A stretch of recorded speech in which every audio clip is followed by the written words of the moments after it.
Malaka runwang, malaka changdar, malaka tiang, malaka tano kon di alne tina chalun jo ko gwa dung ti da machabi lo continue long indeed goro babarar ko baye ban kam abde netin kon ci ba ko doran walle ka baye ban latin di ala ko kien kon ta kon ledien ko kuila na tan nyam dan kon tina ko kuika mi ci ko wona ngot kana wara raida leman ne dialtin kon ti lanori ne dial de lanori tar yo nor na mete widien ne dial kon ngai ga je ken gon dori ja pere ka metetin yama yandi alo go titi ko aka hiya kana kon ko bene kontin nan na bika taka liangwa ne dialo kon takatin lo anga ko biya titi biya ka hiya kana kon ko bene kontin nan na bika wata ka liang ta karama kan pe kan ja gor la we liang ka jin ma de manan ndong la we ne ganyi ma ndo ne meri yang do la ko division 20 general meri yang do ko division 20 so SPLM ai go division 20 jena me be ra ta me ko jen ba bakam abde ne titil an ba to ka ba na ci ba ka dorare loka shi na re loka shi ne kon ci ga ba go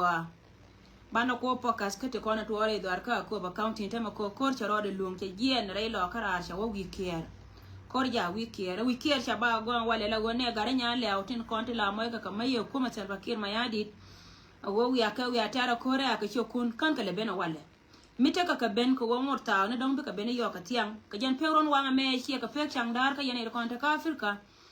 joje wo jen tela ne ri chine ben kine kon ci ka ba go kan reg mo da ka metete da dan ala go tini ne kon tini ka reg ka ne kon na ta reg jen abde ne de kam kon na mo ka kuido aran ka ko ba county ka letin kon din latke ene kon shi ka tana na ta kare kur jatin kur kana chuang baya lalar yen wore dialogo kor jatin kor kana chwa rami chiye buye waje ne cha ne kon cha ko ju chi kor cha ngore lo ko no kor kana chwa dum no wo kor cha gor ba betar ku kel ko kon telo kon dame cha gor wo ba kor ba betar go mi tie ko wajen telo kon ne tin kon la jidwer wal tin kon ka kana lo kan gwan tin nan mi non kor wi kier di de long chi wa cha ne kon cha wa jore lo ko cha no gwa me ko ku ko wajen point be dwer wal ba tie ko kon cha no gwa me ko wajen point de bitin di atin content da hieke dum pino ko yen chianga yo en point the enemy to gol di ate content to piu cha ngar gol di ate content to piu re lo cha ngar tine ko le nyoka me yos ka je ken cha plan bi cha la pin so ko kui ka me hieke wona miti gui gwana na titin ko gui je dong chin min tare lo ka cha dan kana dan mo de yet lo ka te ka kana le content ka kor ka tin mot ka la go ken ka kor kana to kona cha ke jitaran so baya la lar mishi ka wona ka kui ka wo kan right ka ko cha ko be cha ka ye wana na shi ka chop tin tet ka me sha la ye cha nga da no wo je ne 40 minute ka cho kam de kan rek jen poinde chi ka chop gwa me te ka 40 minute kam de kan rek angwa na take tin tame de yin la ro cha ko be cha kap ko je ne ko be pat ko be lakini ku yir antama min pen ko wajen bi ka chop gwana na tane ko take tin che dong bi ka pen wo bi ka chop re ka jen ukira me wo kwa kentin bombom tin kon la wa bab na da ken kwa ken bombom ko la wa bab na ke do mo we ka ken tama che ka min cha la dia tane no kon ko gwana wo kon bana repeat ka me la to ko kon tin kon chal ka jikur ko ne me meta kontine chi ngara kor konkur nan ter kone bana roda lan mela tode kone di dialo konte nan bana mela tode bana kamrar ko wone kono kono ter ko koroken bana roye katin kone cha kam kone kan tila gwa kien so won barar ko kuiko go ngwa nan takatin kana gwa nan tane kon takatin chika nan dum do won ponde rek tete dien me chika bentin karoye da na shi alien kan kon me chika bentin chika loira re di chika loira re ra ko woken cha ka nyoga joira min cha ka nyoga joira ngor ka taka ni ngwa dia nan takatin roy nana banyo kamalare ye yenetin konen chalke jidwaran especially the contrary lo katin konen chongolo neiti konen chongolo te ka mugoro wa balariye en wo kon tene goro duna long ko wo chi internet no kun chikatien ante ka information mugoro ba kam yen ga lo ka diatin konen to gwane diala konen entin ka nyirol ka uror ka dor mi chalke akoba west gwa diala konen te yentin lenga ngambi te karami chi ma te karan ka yenetin diatin kon yeah so mit karan ka yene dia tin kon tin la yana nen gwada me bayi jowo gore je go de yene inbox antama kontene gore dun kamen gore ne yakaje wote ka tisha balat ka media ti bana wala rodan yene tin kon to gwante yen tin gwani dia la kon ki adotin ka kuiko wo gore yene wojen biya ne mi biya pegde biya lo gutte nguni mi take information me be na bad ngore shi clear take information me la kananta me woken chika jien ka wa charadom we de an kandial alago anete ko nde ci do ko walga kane wat ci ga jian kandial alago kan ci ko ci we de ci ne ko ni chal ko gomo ta confirm kan ban ngode yet ngode la wote ka medum tid me ataka dio no ko jele gorne yen ga tin ko to gwante yentin ci ka yende de mbor wana ta yentin ka uror wana ta yentin ka nyirol wana ta yentin ya ko ba west wani dial te ko te bu yen ke minno yene mi ci ala ta ka internet de yenen bo ko ngante ka direction me de kam ye kangan ba mawa kan siang alwan ka mejeg yana yana tin ko ni chalka ga lo ko tititin ko ni chop tin ko ni chementon kilara ma chabara wo day yan kwar lo ko to ko ni terar ne to ko ni ta kai US ya ka gada na korbaya misira ne je dar ya kam information ka tanan gwana ta yentin ko kon te ko gwa ma gorne ya wode ko lariye te ka ma gorne o baka lariye yana tin ko ni to gwa ma min dong dien ba mi ci tay man UR ka Australia mi ci je ba ngode still ba jen information na kelo de yenne gor de ne yenne gor ko wonto me chaya longa jeke do internet ne ci cha baga dun ci gwana ta yentin ci kana la wajen ci kan chaya longa me jeke ye me te ka do me de yenne jeke je de yara me ci ka Simon yer de yenne gor ka Australia en wajen me wete dun wongai manangan ba do banan ba jene ye ba be je ci jen yen ga ta kon ta kuror ka ga ta kon ta kanyirol ka ga ta kon ta ka ko ba west ne tin kon ci do te ci do gwa de da ne ngai yene te ka me gor ka ba lar ye ka pes dero go apuji wode yene ngal gor connecting content to go me ko wajen baka yakule jeka ba ya kam information mi pul so ray me jenande gor de la yen ga to konto gonde konto yentin en wajen jara ina no gora banno ye ka kuiro me heka wona min dongen ladana to kontin ladana to kontin konas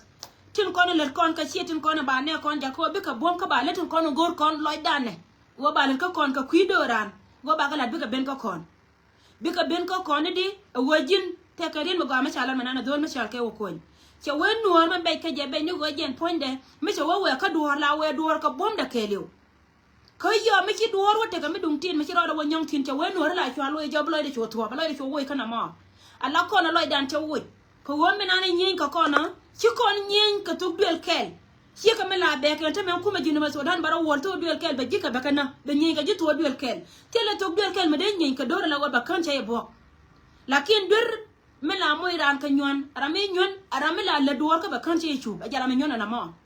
cho jiran point do me la gonga jika duor me dum ti ka jin bu continue la wo bi ngur ka me ledi jira mo la ju iran bom dan tele me chi wo ko na ja tin bom dan ja tin gwani dia la konanter kon korti naka pan ga ka benti kar rai ga jo amana rai loka min tin jentin ko kono wo kon gore je wo bana continue kalat ko jen bana te dan lor kon te men kortera kon ka pan kon ka ken kon tin naka ka ken kon tram kon ga da kon cha joy dor ka ken kon ne kon moy na ska yilaj anta makur menen yen men tamare lo ka che bet ka kanina da rawti ti ala woti ra gwam ci anen tin gor ka ne duoma ba ne kontin kon chal ka jibone ba ka lele de tori ji na kon tigatin mono wo kon janne kan mo ne rodan ka ne di be jar kor jibone mo ne ronete kon ba piu ba ka gor kan che men ci ay wonen tam ka ci ataka liem an won kuma jen ponde te plane di alcha kalat me daga ne ma turutin kon de na matin pin wote ka duop ken mo gor ne je ci ka men lingen na tama go gor je piu lu ya ka so rai mi cheka wona moina roka jipi ne tin kona be jal kwani na ko piu ko won kor do amai mi tele piti maadi de lo de yut de ya nyon ka de point no pol moina roka ne de kona kappa jiboni ken moina rodan ka ne diadin kona ba kon ba ala ka ken mi no go jira mo bi lo di donga la nuore la go jin gor lenin bisu la jin rai me la ra je ye ko kon kona gi ba be donga cha kon jo kan kon jo ba kon ko lo jo ko ba ne nyon ka lat antame ci gwa jo ba ku lat gwana na titin mono go roy me la lar ka je yeno lar ka je ka kuy ko wajen tin kontin we wina me tege dit kele ling nay ke ngan nyanda o me ngan sieg ma manda ba mi sida meta ka ga ti ngaram kel me de ti je tu wana ken de ga free ka social media ko gor ko wajen ba ta ka ka ci ba ben ya no bala nan ye me la to ka duwor me tege me ci ben bi ci kon mu goy ye la wod be dor bi lo jena ba roy tin ka jena ba pokasin kon gor ko ne go ba ne ler ka ba na continue go le kon ler kon ka ko wodi ko go ba ne menana ler kon ba ne kula dil gora ne mite ka michine ya nongra en go lana je la wana tin kondia mite re do ran wana me re lo kon tame ki do ni kaskel karoada ka biti dial tin kontin wanga kon mi ko ci woto won wajen point de ba kon mat kuikel ko nori ka bana ro mat kuikel ka mi ba ci woto won wajen point de bi chonan to joy bana chonan kamrar na mi ci ya raja ka wo ka yen ji chona la tugen so ma gor yene go biya te ka chona la tugen ngana teme te ka jow me balar ye gwada me ci yotte ben ka gad kontin kona kapa kona ken ka US gatin kona chal ka ga loka tin boske ga dan no kur ba ye ala go ken te ka pan rezi mo balar ke de tuni ye ka pa idoga me cha kon chol ko nore dia pan rezi me la ka je ka no kui gan dia lo kona te ka idi peace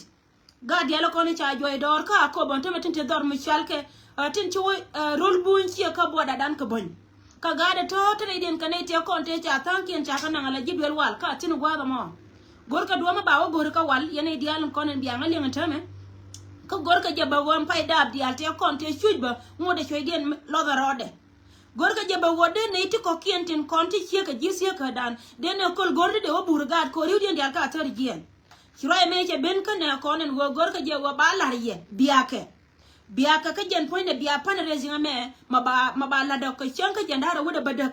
we are tin miti ka 5 tika 10 tika $2 tika $1 dide kon wori dial wana tin la wajen ban te da no mat ka jen ku ka me ka wana ko bagat kon waja ka nyurke baga yana te kon de te ga gade to de da ne chianen dole dun ki de chamanna dor mi chal ke patai me chi de te del wal ko bagada mo to me chanyo ka kamrar ja kap kana lebleb ja tar jien ko dor mi chal ke te gol baka wonyo ka me do ka ko jen ba ngogor bana o gwana na de duor de wajetin gor kon yo tele me da dien mo gor kon yo ko kuyi la gan kon gor kon yo ko kuyi ne no kon dialten kon tin chuj so roye me chalar kon wo kon bana te ka ngada ka bana te ka panu reje mo balat dor mi chal ke ien homa Nebraska dor mi chal ke US ajen gwana na bi panu reje mo be totin ne de kon chal ka na agada na korba yak kana kuarman ala sheledi nyabel gat kot ne titika kana de kon chal ka nori ken gwana dial kon ta kontin akene yene dial ten kon ta gwa mo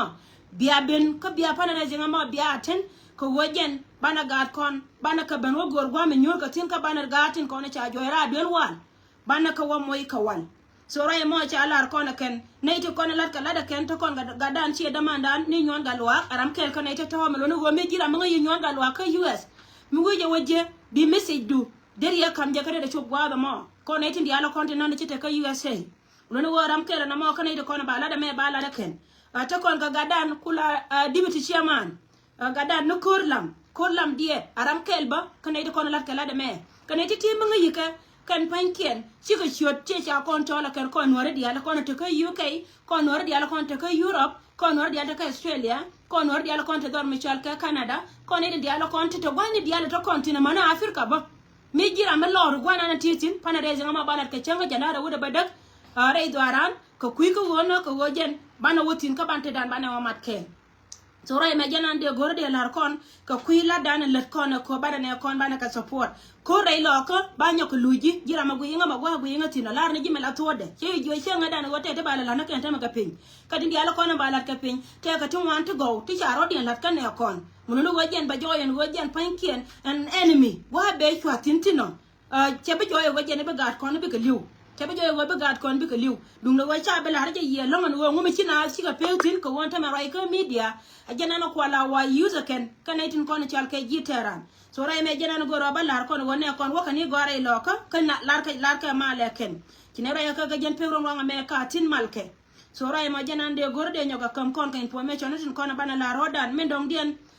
chom na me ka gat kel me chilo de jio long ka to kon la karodian chilo de chabal ajanta wuro na ma la wud mite ka me lat ke wuda dien ka jen che longa chop la da liwe ajana la da wuro na ma kan chek ko chek la we kai loy kan kala we tele me be ga pe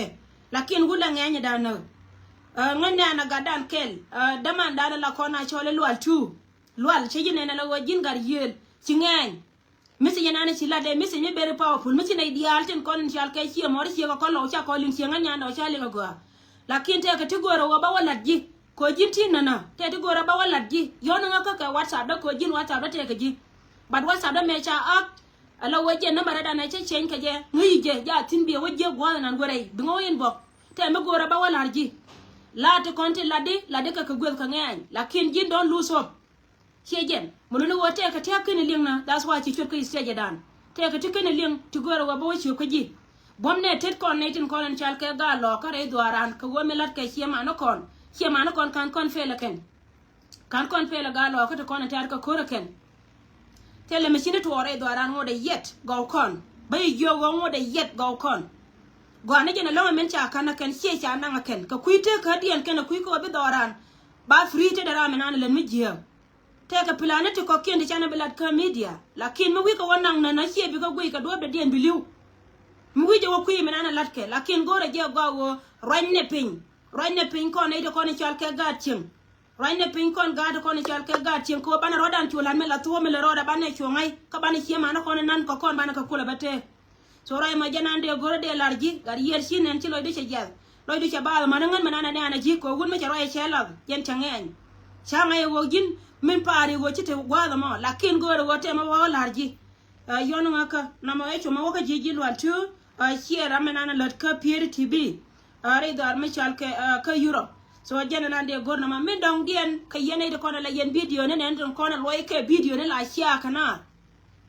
an mala yana ne ente ka tuma na chala loy ma kan ne kono roje wo gan ci ngan gat to duel kel ngan ci ngan gat to duel kel ci ngan nya lo ka roada ngan nya no radial ko na na tare ga tug duel no re kel yow tare je ka ne ti ga binti yow tare je ka ne diala kono tare ga jo tare je ka ne diala kono ta ga pan ga anu gwame tet nuarte tin ngarande mono go ngan kan ide kono la right la loy ke video ne ka tete la lat ke ken ma chaka la loye ma chi wa chaka ling yudien dial kamana ka me la liam ka ye long wo yen bi aka nyok me bi aka chia karan bi aran in boka je chwal je nyok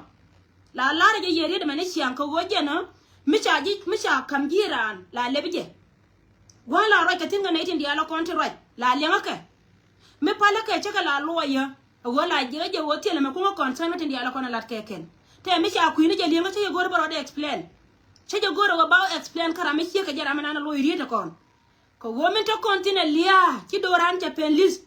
mi liu kon ko pan ga ci no liu mi liu kon ko ben ci no liu mi liu kon re loka te la ram kel mi lar ne nori ci nori mbede la ne to duer ci de lo de te ka mi la rode ne me rew doran keliu muno no ngan changa moy ka ngada ka changa moy ka tiel kaliana na liu ka nori ante gene je wo ba kor ba ter ko wo ngai je go nor be yingwin ta geno ne diala ko ni chara je ka loy video ne tetelat ke ken ka social media ron ke jira ma ba wujuna nga ken wo bu ko ri ni bi la ro me chala de kon ki to duel ngan chianga ran to duel ngan cheron ka to duel chianga ran to duel ba la ye today kala nga ja go yene de ko la yen video na sia ka nga chara ka nyaga mbi a chianga la dan lan midit la nana la dan ngai je na ka roda wo lan midit tay stel gur ka che chiang matre da ka chiang matre da ka chiang di chiang da ko na lat ke to ko ala na da ko la ka che gor so ko nga pala ngata da ala ka la da so janande gor de lar ko no ma kon wer community kana pere ri ka kari nan ci la ran ko kon kala da ko do jor gwante ara na jor ci ko na jitar karo chiangan gwante ar ka nuor no angan gwante ar ka jor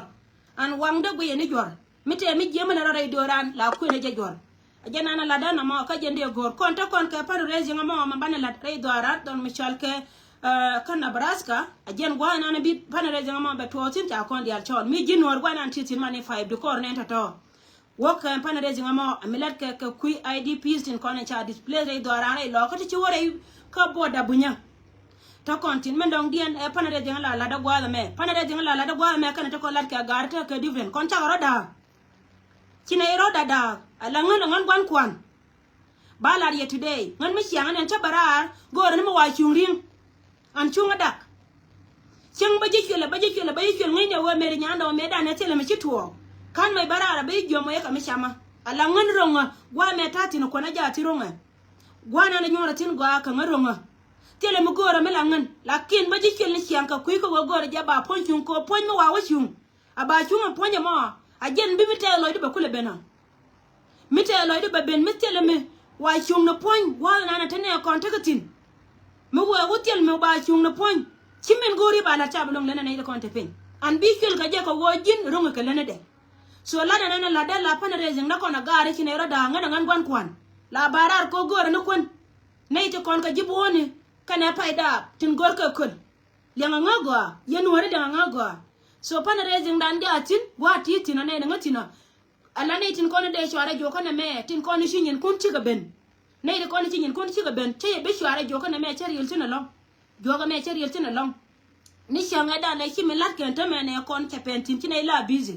te ka tun wani la nei ke ala wala tele nga time we are jo ka ni mi to continue ku jo ka ni me ka wono next day next week babarar ka batin kon la da ka kuidun baga balat yene tin kon ci ati don ci ari ka kuine ne kon ba ben ka ye ka ba balar ne kun ka ba balar wo ci kwa kun ci ga chop ngana ta maraje ma gwai ka nga gwana na ta ne kon ta tin mu wa ka live la internet la lab ka je gwani di ala kon ta ne kon ta tin ka wo me la da mu wa gwai ka yemo de chelbe ka gwar ba e jona mala ta ma ci to so tititi la dati a jaw te ka ne na kon tin kon ta pin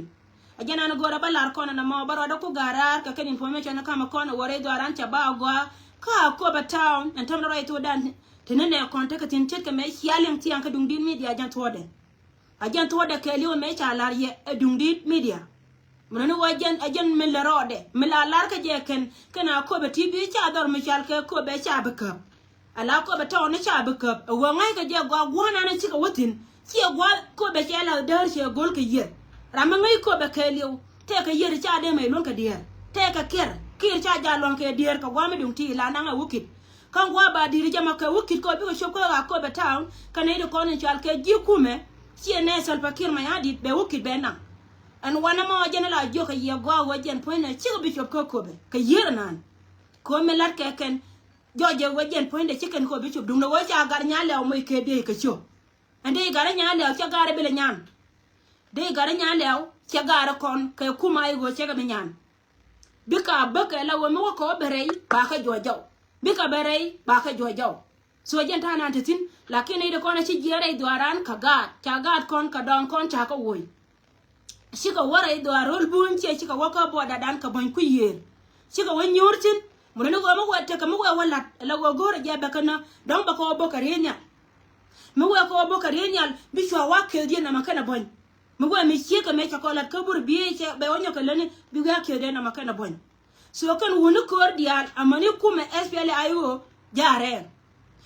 wani diale ce bele la ne je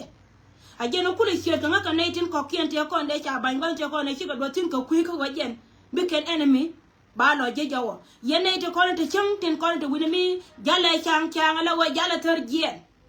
we are ko boda dan ko doran gwadan ndi yene tin ko ne chal ke lo tin ko ne tere lo ka chiga ne ko te ko ga ko be west ne ko ne chido gwanga yene kana ne ko ne te ko nyol county ba nyoko lo ngwame o mera wa jale chang gar mi chal ke wad mi te ka ti to de chido tin angwamo ate meton me chido tin ku atarian gim